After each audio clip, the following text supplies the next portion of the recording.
তোমরা সবাই নিশ্চয়ই ওয়েট করছিলে পার্ট 9 এর জন্য, কারণ আমরা জানি আমরা পার্ট 8 এ আমরা শিখে ফেলেছি x⁵ + 1 x⁵ এর মান কিভাবে নির্ণয় করতে হয়, তাও শর্টকাট ওয়েতে। সো আজকে আমরা যেটা শিখবো x⁵ - 1 x⁵ এর শর্টকাট নিয়মটি।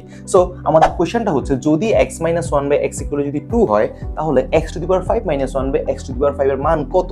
এই মানটা, এইটার মান বের করার যে নরমাল যে প্রসেসটা আমি কিন্তু এখানে বের করে দিয়েছি তোমাদের জন্য, ম্যাথ আকারে দিয়ে দিয়েছি, এবং এই ম্যাথটার আনসার হচ্ছে 82। এবং সবচেয়ে বড় ব্যাপার, তোমরা কিন্তু এই ম্যাথটা কিন্তু পারো, যার কারণে কিন্তু আজকে তোমরা শর্টকাটে এসেছো, রাইট?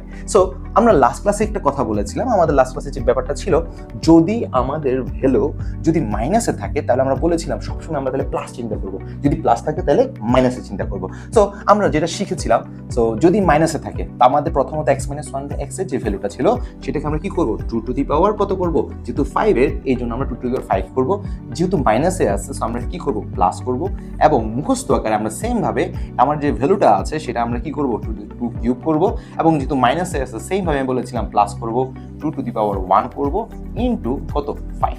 সো আশা করি ব্যাপারটা বুঝেছো। সো আমরা একটু দেখি এটার আনসারের সাথে ওই আনসারটা 82 মিলে কিনা। সো 2 মানে কত হচ্ছে, কত 32, 2 কিউব মানে হচ্ছে 8, 2 মানে হচ্ছে 2 ইনটু 5। So 32 plus 10 into 5। তো আমরা নিশ্চয়ই জানি যে গুণের কাজটা আগে হবে, 32 প্লাস 50। সরল করার সিস্টেমটা হচ্ছে ফার্স্টে গুণের কাজ, তারপর যোগের কাজটা করতে হবে এখানে।